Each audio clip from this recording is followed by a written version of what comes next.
Hai, senang sekali Sarmin dapat bertemu kembali dengan Bronsi semuanya. Di video kali ini, Sarmin akan menjelajahi dunia Nutrilite. Ya, karena Sarmin sering membahas tentang kesehatan yang berhubungan dengan MW, khususnya di Nutrilite, maka sekarang Sarmin akan menjelajahi dunia Nutrilite. Oke, ya, simak. Tahukah Bronsis saat ini kita masih dalam masa pandemi karena ada COVID-19. Jadi beberapa varian COVID-19 itu dapat menyebar lebih mudah. Di masyarakat membatasi mobilitas dan hal ini berpengaruh pada pola makannya. Jadi karena sekarang masih ada dengan WFH, work from home, jadi semua kegiatan itu dibatasi. Ini juga berpengaruh pada pola hidup, terutama pada pola makan.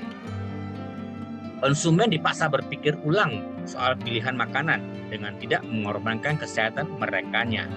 Di faktanya di Indonesia ada 46% konsumen mengurangi makan di luar karena dibatasi ya tentunya. Jadi tidak makan di luar lagi, sering order online. Dan 49% konsumen menjadi lebih sering memasak di rumah. Oke.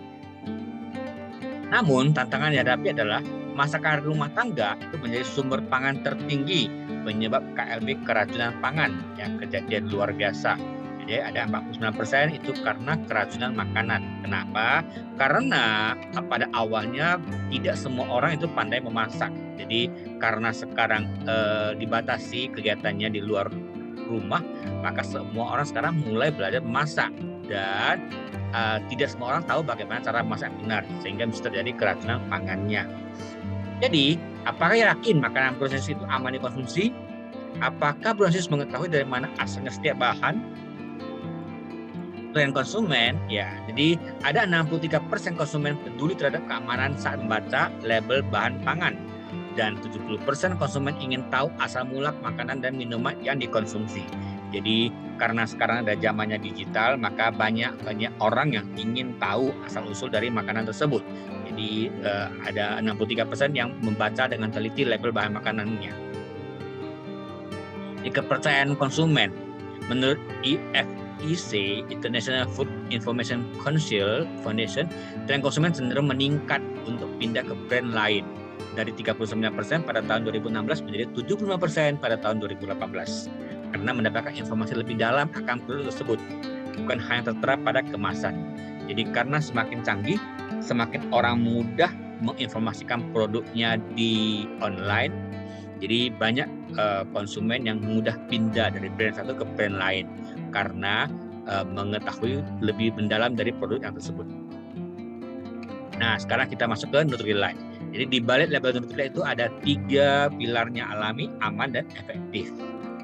Karena Nutrilite itu sudah berpengalaman lebih dari 85 tahun karena MW didirikan pada tahun 1934. Jadi kegiatan turun-menurun untuk melakukan setiap proses dari bibit hingga produknya. Sudah lebih dari 85 tahun. Bayangkan sebuah produk yang telah ada 85 tahun. Kita bahas dulu ke orang-orang yang ada dalam Nutrilite. Jadi menurut pendapat ahli dari Nutrilite, kita coba rangkum dari 3 orang ahli, dari manajer quality engineering, dari scientist senior research, dan manajer di lapangan, di lahannya. Jadi menurut Sam Kilgore, quality engineering manager Nutrilite Quality Assurance, itu mengatakan mengetahui proses di balik label Nutrilite dapat meyakinkan, menjamin bahwa apa yang kami informasikan sesuai dengan kandungan produknya. Jadi tidak mengada-ngada, apa yang diinformasikan itu dijamin. Kemudian menurut Jennifer Chuang, seorang senior research scientist nutrition research and clinical investigations, mengatakan mengetahui proses di balik label Nutrilite merupakan hal penting bagi mereka yang peduli terhadap asal mula makanan. Jadi kita harus mengetahui benar-benar ya asal usul dari produk tersebut. Menurut Daniel Lee Hawkins, yaitu West Farm Manager to Lake West, mengatakan mengetahui proses di balik label Nutrilite memberikan rasa aman karena Nutrilite memperlihatkan setiap proses dari bibit sampai produknya. Jadi, sekali lagi ada 3 pilar dalam balik label Nutrilite, yaitu alami, aman, dan efektif. Alami, aman, dan efektif. kita coba telusuri, mengupas satu persatu, alami.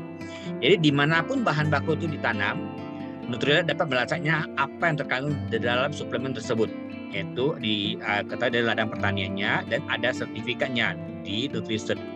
Kemudian juga kerjasama dengan ladang-ladang yang mempunyai sertifikat Nutrisertnya. Itu semua bisa dilacak, jadi alami. Kemudian aman.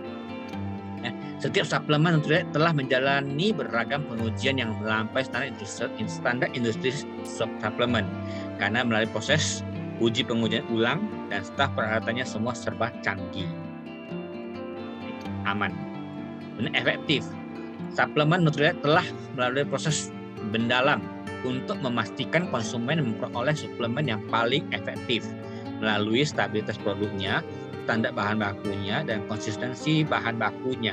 Jadi sangat efektif. Kemudian kita bahas ke tempatnya, place-nya. Di ladang organik itu ada Nutrilite itu ada 4 utamanya. Yang terbesar itu di Third Lake East di Washington, ya, ada di USA. Kemudian ada Third Lake West, El Petacal di Meksiko, dan Fazenda di Brazil. Jadi ada 4 lahan utamanya terbesarnya dari Nutrilite. Yang kita coba mengalami dulu, ya. Dari Third Lake East itu alaminya mengambil perairan alami dari Sungai Columbia. Kemudian kalau dari Third Lake West-nya kan alami itu udara dan tanah yang bersih. Sedangkan di Meksikonya pemupukannya secara alami dan pengujiannya tanah secara harian. Kalau di Brazil penyuburan alami dengan cacing, ya, diimpor dari cacing Mesir. Kemudian ke aman, di Third Lake East-nya itu ada 3.000 ton kompos bebas pestisida. Kalau di West-nya ada standar keamanan di atas dan melampaui USDA. Kalau di Meksiko ada kamera dokumentasi panennya. Kemudian kalau di Brazil ada pengujian irigasi terhadap patogen. Yang efektif di Third Lake East-nya ada kill bed dryers, mengurangi waktu pengeringan guna menjaga kandungan nutrisi. Kalau di West-nya ada 20 menit sejak panen hingga pengeringan untuk menjaga kandungan nutrisi. Jadi semua serba cepat, serba kilat. Sedangkan di Meksiko masa panen ideal saat kandungan nutrisi optimal. Dipanen pada saat kandungan nutrisinya pada optimalnya. Kalau di Brazil lebih dari 80 varietas accelera untuk mendapatkan nutrisi yang kaya. Seperti kita ketahui, vitamin C yang terbanyak adalah di kandungan accelera pada saat warna hijau. Dan Nutrilite juga mempunyai sertifikat organik ladangnya. Jadi ada 4 sertifikat untuk Nutrilite. Dan karena pemasaran dari Nutrilite sudah terlalu tinggi, terlalu besar, 4 lahan tersebut sudah tidak sanggup lagi untuk menghasilkan bahan bakunya. Maka dicarilah kemitraan di sekitar negara tersebut. Itu juga untuk membantu perekonomian di wilayah tersebut. Jadi ada 27 negara di setiap benua kecuali Antartika telah membantu Nutrilite memenuhi kebutuhan bahan bakunya. Dan kemitraan ini semua mempunyai sertifikatnya. Dengan disebut dengan Nutrisert, merupakan sertifikat agrikultural program untuk memastikan mitra ladang memenuhi standar kualitas yang sama dengan ladang Nutrilite. Jadi bukan sembarang mengambil kerjasama dengan ladang-ladang, tetapi ladang tersebut harus mempunyai kualifikasi yang sama dengan ladang utama dari Nutrilite tersebut. Kemudian prosesnya, jadi produk itu juga dari bahan baku sampai ke hasilnya melalui proses yang cukup panjang, ya, ada 9 proses. Jadi di label Nutrilite itu ada 9 tahapan sehingga menjadi sebuah nutrisi, sebuah suplemen untuk kita konsumsi. Untuk bagaimana proses dan produk ini akan dilanjutkan pada part kedua video-video berikutnya. Oke, sampai jumpa di video kedua dari menjelajahi dunia Nutrilite. Sampai jumpa. Terima kasih. Bye-bye.